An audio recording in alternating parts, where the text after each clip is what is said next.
Kilometre దూరం నుంచి ప్రచారం చేయడానికి వచ్చినాం. ఎందుకే? బీఆర్ఎస్ని గెలిపేయడానికి. మా షాబాద్ మండల్ హైదరాబాద్ విలేజ్. అక్కడ నుంచి బీఆర్ఎస్ కోసం సునీతమ్మ కోసం ప్రచారం చేసి గెలిపేయడానికే మేము పొద్దున మార్నింగ్ వచ్చినాం. తినకుండా ఇట్లా ఇంత చీకటి అయినా కానీ కేటీఆర్ అన్న కోసం సునీతక్క కోసం ఇంత దూరం ఉండి ప్రతి గల్లీలో ప్రచారం చేస్తున్నాం.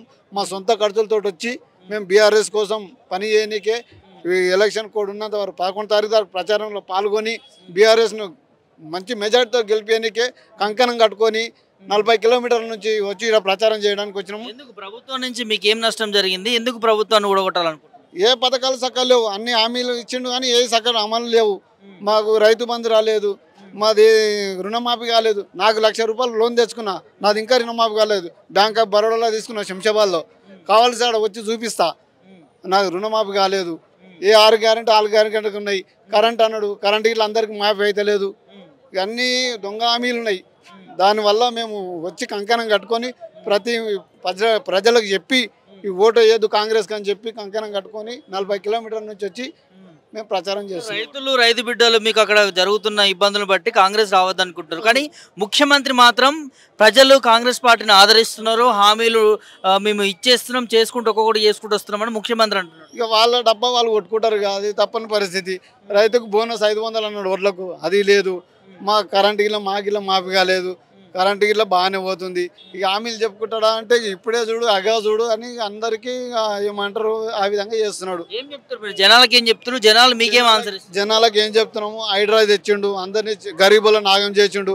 వాళ్ళ అన్న తిరుపతి రెడ్డి ఇల్లు కూలగొట్టలేడు కానీ ప్రభుత్వ పేద ప్రజల ఇల్లు కూలగొట్టి పేద ప్రజలను దుక్కిలేని పరిస్థితులకు తెచ్చిండు. అలాంటి మీరుగిలో మోసపోకుండా ఈసారి చేసినాక ఇంకా హైడ్రా ఎక్కువ చేస్తాడు, ఇంకా ఎక్కువ ఇండ్లు గులగొడతాడు. అలాంటి చేయకుండా ఈసారి బీఆర్ఎస్ గెలిపిస్తే అందరి ఇండ్లు సేఫ్ ఉంటారు, అందరు బ్రతుకులు సేఫ్ ఉంటాయి, అందరూ కష్టం చేసుకొని కంటి నిండా యథార్థంగా నిద్రపోగలుగుతారు. లేక అవన్నీ అక్రమ నిర్మాణాలు అంటున్నారు ప్రభుత్వం, ముఖ్యమంత్రి. అలా చాలా ఉన్నాయి, అన్ని చేయాలి కదా. సరే అందరినీ చేసి అక్రమ నిర్మాణాలు అనుకోడు, కానీ పేదవాళ్ళే అక్రమ నిర్మాణాలా? చిన్నోళ్ళ పెద్దోళ్ళు ఎవరు అక్రమంగా నిర్మిస్తే వాళ్ళకి కూలగొడుతున్నామంటున్నాడు రంగనాథ్ గారు. పెద్దోళ్ళు ఎవరికి అనిపిస్తలేవు. ఆనాడు మంత్రుల్లో ఉన్నాయి, అందరు ఉన్నాయి, ఎవరికి అనిపిస్తలేవు. పేద ప్రజలు 100 గజాలలో 60 గజాలలో వీలే కనిపిస్తున్నాయి. రేకుల షెడ్లు ఉన్నలే కనిపిస్తున్నాయి తప్ప, ఈ రోడ్డు కొట్టుకు షాపులు ఉన్నలే కనిపిస్తున్నాయి తప్ప, బలవంతులు ఉన్నాయి, పైసలు ఉన్న ఇండ్లు ఏడున్నాయి. ఒక్కసారి మీరు గిట్లా ప్రెస్ మీట్లో చూస్తారు, ఎవరు ఉన్నాయో చూపియండి. ఏమంటారు జనాలు? ఏమంటారు మరి? జనాలు అయితే చాలా వ్యతిరేకత ఉంది కాంగ్రెస్ మీద. బీఆర్ఎస్కే మొగ్గు చూపుతారు. బీఆర్ఎస్ భారీ మెజార్టీతో గెలవగలుగుతుందని అందరికి నమ్మకం ఉంది. మాకిట్లా ఈరోజు ప్రచారంలో వస్తే మాకిట్లా నమ్మకం ఉంది, భారీ మెజార్టీతో గెలవగలుగుతుంది. పబ్లిక్ ఇంత భారీ ఎత్తున వస్తున్నారు, ఏం చెప్తున్నారు వాళ్ళు? లేరు, వాళ్ళు సునీతక్క ప్రేమ మీద, కారు గుర్తు ఓటేసే ప్రేమ మీద వస్తారు. వ్యతిరేకంగా ఓటేయరు, కాంగ్రెస్కి ఓటేయరు. కాంగ్రెస్కు నమ్మే ప్రసక్తి లేరు. ఇప్పుడు బీఆర్ఎస్ని గెలిపించుకుంటే వాళ్ళ ఇండ్లు, వాళ్ళ ప్రశాంతత జీవితం. రియల్ ఎస్టేట్ అండి కుప్ప కూలిపోయింది. ఇప్పుడు ఏం అమ్ముకుందామంటే బిడ్డ పెళ్లికి అమ్ముకుందామంటే ప్లాట్ పోతలేదు, భూమి పోతలేదు. వాళ్ళు ఏం చేయాలి? తులం బంగారం అన్నారు, తులం బంగారం లేదు ఇప్పటి వరకు. ఇన్ని రోజులు 2 ఏళ్ళ తులం బంగారం ఎక్కడ పోయిందో అది ఆయనకే గుర్తు వస్తలేదు. మీరన్నా గుర్తు చేయండి అని మీడియా తరఫున, ప్రజల తరఫున ఈసారన్నా గుర్తు చేసి మరి ఇవ్వాలని కోరుకుంటున్నాం. 30,000 అయింది, 130,000 అయింది, 7 ఎత్తురాన్ని అంటాడు. తులం బంగారం ఇటు ₹7 అంటాడు. 700 ₹1,00,000 ఎడిస్తాడు, ఇచ్చుడు లేదు, ₹1,00,000 ఇచ్చుడు లేదు అంటాడు. నువ్వు ఏమంటారు? ఆయన అంత నాలో ఒప్పుకుంటారు, కాంగ్రెస్ వాళ్ళు ఒప్పుకుంటారు. మేము ఏడిస్తారా పోయి తులం బంగారం అంటాడు, ఆయన అంటాడు. మరి ఏమంటావు వాళ్ళని? ఇయ్యాలి మాట మనుషులు గారు వాళ్ళు మాట మనుషులు లాగానే గిట్లాకి వచ్చింది. అప్పటి నుంచి 60 ఏళ్ళ నుంచి కూడా గదే ఉన్నది వాళ్ళు చెప్పుడు. అప్పటి కాంగ్రెస్ వాళ్ళు గారీలు ఎప్పుడోళ్ళు అలాగా ఇప్పుడు ఇప్పుడు దొంగలు. అప్పుడు ఒక పద్ధతితో ఉండ్రి. 60 ఏళ్ళ నాడు ఉంటే వాళ్ళు ఇందిరమ్మ పేరు అనేది 60 ఏళ్ళ నుంచి ఏలుకుర్రు. ఎందుకంటే ఇందిరమ్మ ఇచ్చిన పథకాలు ఉన్నాయని అప్పుడు 60 ఏళ్ళ నుంచి ఉన్నాయి. కానీ ఈ మధ్యలో వచ్చి చూడు, ఇప్పుడు 5 ఏళ్ళ ముందు వచ్చిన వాళ్ళు అంతా ఒక్క లేకుండా లేడు, అంతా దొంగలే, దోచుకున్నాడు దొంగలు. మళ్ళీ 5 ఏళ్ళ చూడు, 3 సంవత్సరాల లోపల అయిపోతుందా లేదు చూడు, అయిపోతుంది, కథం అయిపోతుంది. 15 సంవత్సరాలు నేనే ఉంటా అంటుండే రేవంత్ రెడ్డి. కానీ ఇంకో 3 ఏళ్ళు ఉండు మనం, 15 సంవత్సరాలు పక్కెట్టి 3 ఏళ్ళు ఉండు మనం. బాగానే మన 3 ఏళ్ళు ఉంటే బీఆర్ఎస్ పార్టీ అయిపోయింది, ఏ పార్టీ రాదు, కాంగ్రెస్ పార్టీ అయిపోయి పక్క కెట్టండి సార్. బీఆర్ఎస్ పక్క కెట్టండి. కాంగ్రెస్ ఒక 3 ఏళ్ళు ఉండు మన, ఆయన ముఖ్యమంత్రి చూద్దాం. ఆయనే మనగాడు అప్పుడు ఒక 3 ఏళ్ళు ఉండు మనం చూద్దాం. ఈ ఎలక్షన్ అయిపోయినాక 3 ఏళ్ళు ఉండు మనం. 3 రోజుల ఢిల్లీకి వెళ్ళకపోతాడు, 11, 14 తారీఖు అలా ఢిల్లీకి వెళ్ళిపోతాడు అంతే. ఆయన సీటు తప్ప ఆయన పని చేస్తాడనే నమ్మకం ఎవరికి లేదు, చేయడు కూడా. ఆయన చేసే మనిషే కదా అని చేయడు. ఇండ్లు అన్నాడు, ఇండ్లు ఇస్తానండి, అవి ఇస్తానండి, ఏది ఇచ్చిండు, ఎవరికి ఇచ్చిండు, ఎవరికి ఇచ్చిండు, ఎవరికి ఇవ్వలేడు. అన్ని మాయమాటలే తప్ప ఏమో వెనకటికి వస్తారు, బుడబుడకలు వస్తారు చూడదు, బుడబుడు అనుకుంటే అది తీసి ఇస్తారు. అట్లా జరపతులు ఆడిస్తారు, పుట్టగుడికి జరపతులు ఆడిస్తామా, అట్లా జరపతులు ఆడిస్తాడు తప్ప నేను చేసినోడు కాదు, పీకెటోడు కాదు, అని ఏం చేయడు.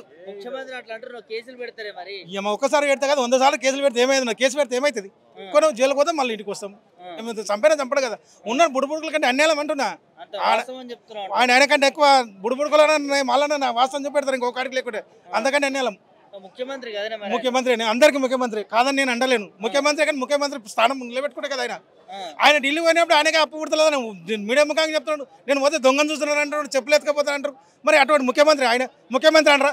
సంసారం చేసి ఒక పెద్ద మనిషి ఉంటాడు, కుటుంబానికి ఒక పెద్ద మనిషి ఉంటాడు, 4 పిల్లలు ఉంటారు ఊళ్ళో, తల్లికి 4 పిల్లలకి ఏం చేయాలో సంసారం చేసే పెద్ద మనిషి ఏడన్నది చేయని, దొంగతనం చేస్తావా, అప్పు చేస్తావా, ఏం చేస్తావు, పిల్లలు ఉపాసం ఉండకుండా చూస్తాడు, వాడు సంసారం లేడుతాడు పెద్ద మనిషి. వీడేం పెద్ద మనిషి అబ్బా, నేను ఢిల్లీకి పోతే నాకు నువ్వు చెప్పలేకపోతాను అంటాడు. ఈడేం ముఖ్యమంత్రి, ఏడేం పెద్ద మనిషి, ఏం ముఖ్యమంత్రి? మరి అదే కదా నేను అనేది. మరి నేను చూస్తే నువ్వు ఫస్ట్ నువ్వు దొంగవు, నేను చూస్తే మరి దొంగ అనకపోతే ఏమంటారు, మూతవారు అంటారా? ఫస్ట్ నువ్వు దొంగవు, ఇప్పుడు దొంగవు కదా, ఎవడని అంటారా మాట? అలా అనవలసిందే కదా.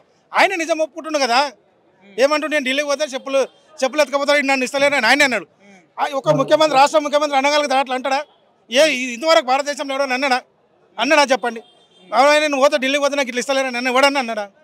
ఎవడు అన్నప్పుడు మరి ఎట్లా అంటాడు, ఏ లెక్కలు అన్నాడు, ఎందుకన్నాడు? ఫస్ట్ అప్పలపల్లి దేనికి అయిందండి, అప్పలపల్లి దేని విషయంలో అయింది? పబ్లిక్ పెట్టినందుకు. అవును, పబ్లిక్ పెట్టినందుకు. ఏం చేయలేడు పబ్లిక్, కేసీఆర్ ఏం చేయలేడు, అన్నింటికి క్లియర్. ఇగో ఈ టైం వరకు కరెంట్ 1 రోజులు లేదు, నేనాడు కేసీఆర్ 10 ఏళ్ళు ఉన్నాడు కూడా ఏనాడు కరెంట్ పోలే.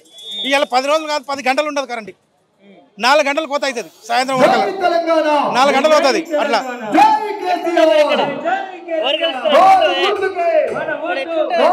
బీఆర్ఎస్ గెలుస్తుంది, సునీతమ్మ గెలుస్తుంది,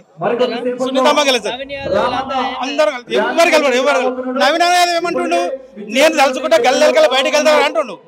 మరి గుండెరాజానికి వేస్తారా, ఎవడన్నా నోట్ వేస్తారా? వేయరు కదా. అట్లా మేమేమంటున్నామంటే మా సునీతమ్మ మీద ప్రేమ కొద్దిగా మేము సునీతమ్మగా వేసి గెలిపించాలని మా కోరిక. జూబ్లీహిల్స్ బై ఎలక్షన్స్ లో ఈసారి జరుగుతున్నటువంటి జూబ్లీహిల్స్ బై ఎలక్షన్ లో బీఆర్ఎస్ పార్టీ క్లీన్ స్వీప్ చేయబోతోంది. ఎందుకంటే భారతదేశ చరిత్రలోనే అధికారంలోకి వచ్చిన 1 సంవత్సరం లోపే ఏదైనా ప్రభుత్వం నమ్మకం కోల్పోయిందంటే అది తెలంగాణలో ఉన్నటువంటి రేవంత్ రెడ్డి ప్రభుత్వం ప్రజల విశ్వాసాన్ని కోల్పోయింది. ఎందుకంటే ఆచరణ సాధ్యంగాని అమలు చేయలేనటువంటి హామీలు వాళ్ళు ఇచ్చిర్రు, 6 గ్యారంటీలు ఇచ్చిర్రు, వాటిని ఎగ్జిక్యూట్ చేయడం విషయంలో ఫెయిల్ అయిపోయారు. ఎందుకంటే ముఖ్యంగా ప్రాబ్లం ఏంటంటే అవగాహన లేని అప్డేట్ కానీ అవుట్డేటెడ్ లీడర్షిప్ కాంగ్రెస్లో ఉంది. వాళ్ళకు ఈ హామీలని అమలు చేయాలంటే రిసోర్సెస్ ఎట్లా జనరేట్ చేయాలా, ఉన్న డబ్బుల్ని ఏ రకంగా వాడాలనేటువంటి విషయంలో వాళ్ళకి అవగాహన లేదు. ఎందుకంటే కనీసం ఒక మంత్రికి కూడా అవగాహన లేనటువంటి వ్యక్తిని రేవంత్ రెడ్డిని ఈ రాష్ట్రకి ముఖ్యమంత్రిగా చేయడం అదొక పెద్ద దెబ్బ. ఆయననే చెప్పిండు, నీకు అవగాహన లేదు, అనుభవం లేదంటే ఏముందండి, నేను గుంపు మేస్త్రిని, అంత అధికారులే చేస్తారు అని చెప్పడం జరిగింది. ఆయనకు అవగాహన లేకపోయినందుకు అధికారులు కంట్రోల్లో లేరు, అడ్మినిస్ట్రేషన్ మీద ఈయనకు పట్టు లేదు.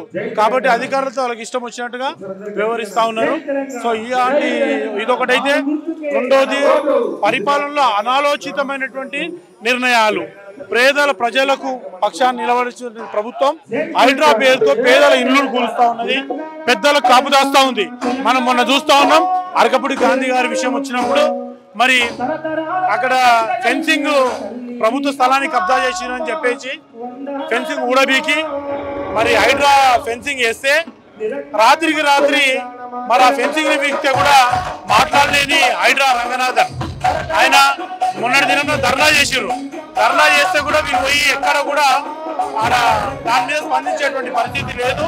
ఇలాంటి అనాలోచితమైన నిర్ణయాలు, పేదల ఇల్లు కూల్చడం, పెద్దలకు కొమ్ము గాయడం వల్ల ప్రభుత్వం పైన ఈ ప్రజలు నమ్మకం కోల్పోయారు, విశ్వాసం కోల్పోయారు. కాబట్టి ఈ జూబ్లీహిల్స్ ఎలక్షన్స్ లో ప్రజల యొక్క ఆక్రోశాన్ని, ఆవేదనని ఓట్ల రూపంలో మనం చూడబోతా ఉన్నాం.